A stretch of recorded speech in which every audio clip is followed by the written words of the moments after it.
If you enjoy modifying your campervan, motorhome or caravan, or even undertaking your own van conversion, or maybe you need an alternative source for specialist parts that are expensive or difficult to source, then 3D printing may be the answer, and in this video I'll explain what it is and the advantages and disadvantages it offers.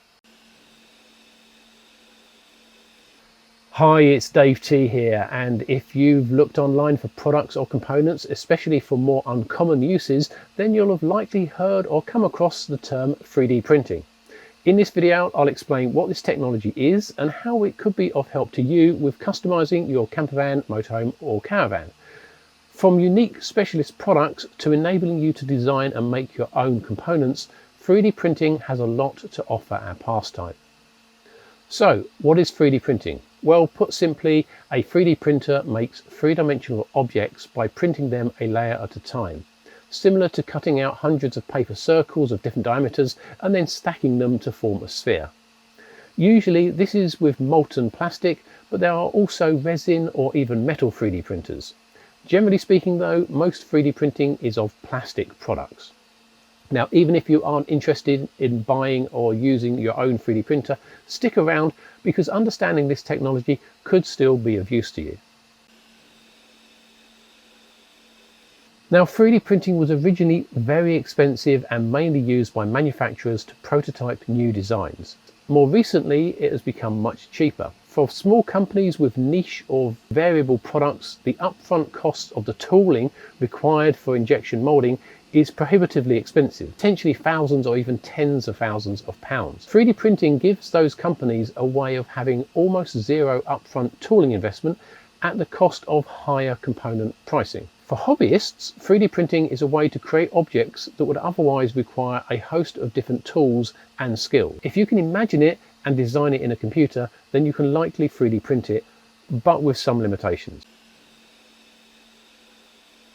Now, the strength of 3D parts is based on a combination of what material they are printed in and how they are printed.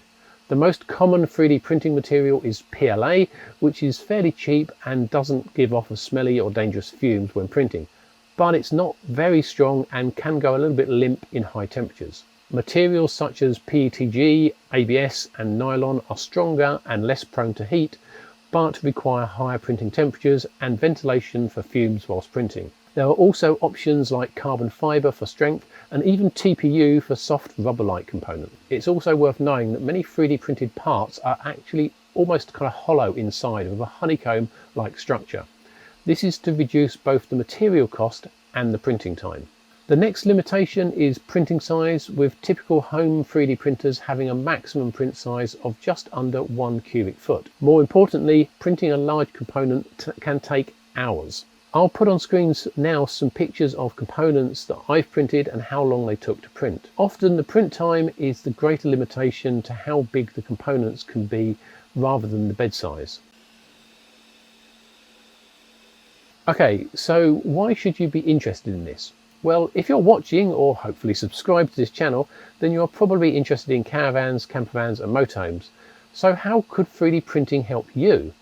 Well, let's imagine that some small part breaks, like a catch on a fridge, but spares for that particular part are not available. Or there's a little gadget that attaches perfectly to a particular part of a van to hold a phone or a cup of coffee. In other words, something that you really need so that you don't have to buy a new fridge, or just something that you really like, but does not make economic sense for someone to mass produce. This is where 3D printing is a perfect solution. Now, there's lots of small businesses and creators that are using 3D printing to make small runs of very specialized or quirky products. Products which do not have a large enough market to pay for expensive injection molding tooling. This is ideal for van users as it creates a community of creators on places like Etsy, making everything from fridge clips, drawer organizers, coat hooks to micro bins, cup holders, spare parts, security latches, all more specifically aimed at van users. So if you're not interested in 3D printing things yourself, then if nothing else, check out sites like Etsy for possible products. Another avenue for more obscure 3D printed parts is to look for 3D models that have been designed by someone else but not printed for you.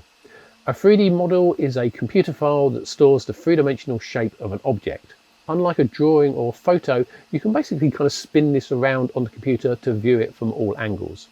You can also use it to tell a 3D printer to print it, or send it to a 3D printing company who will print it for you.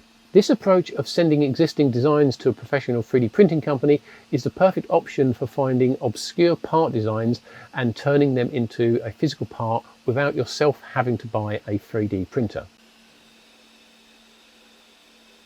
Now, if you find lots of existing 3D models that you'd like to print, then the next level is to purchase a 3D printer yourself. And believe it or not, they're not that expensive, starting at a couple of £100. And then you can simply download models and print them. This is the easiest level of home 3D printing.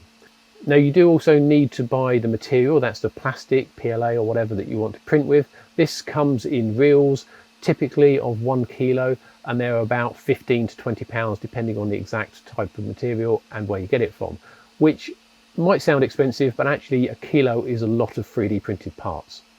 Now, apart from setting up and maintaining the printer, which is not too challenging, the only software you need to learn, which is the slicing software, is free. Now, slicing software takes the 3D model and works out where the print head needs to draw the plastic to make each slice of the model.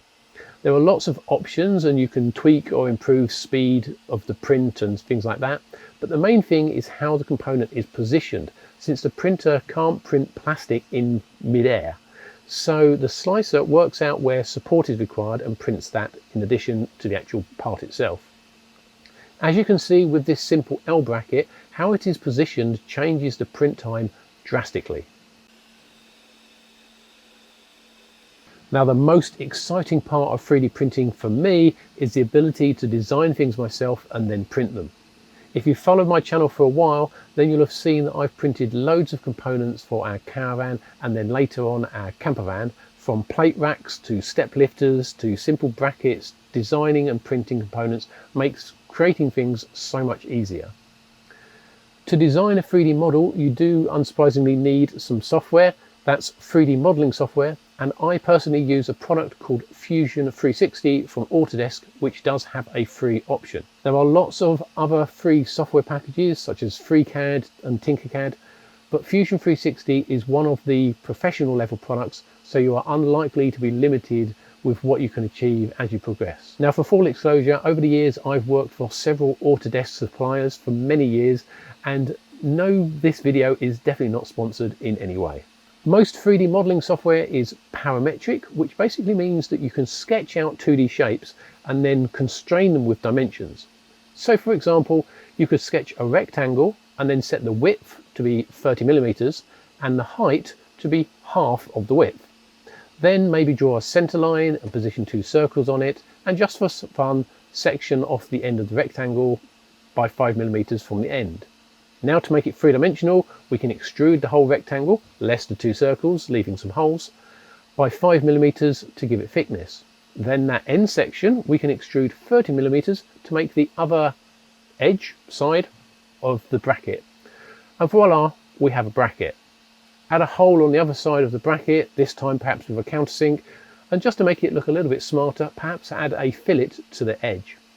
We then export that as a file called an STL file, slice that in the slicer and then print. The real advantage though is that if we want more of these, we just print another. Or if we need to adjust the design, we change it, re-export, slice and print again. With more complex parts, this means that different versions can be easily printed until the final part is absolutely correct. As mentioned before, you do need to consider the limited strength of parts, but you can help this by either oversizing certain dimensions or designing in strengthening holes into which bolts or rods can be added. As you can see, 3D printing is a fascinating technology that, with a little imagination, can open up a world of possibilities. If you like accessorizing your van or are undertaking a major project such as a full van build or conversion, then it is definitely something worth considering. This video is really just an overview to give you an idea of what can be achieved. If you're interested in more details, then drop a question in the comments or let me know if you're interested in a deeper dive video. In the meantime, I hope you've enjoyed this video, or at least found it helpful, and if you have, then please do hit the like button. And if you'd like to see more videos I make, then please do subscribe to the channel and click the bell icon to be notified of new videos that I post. But most of all, thanks for watching.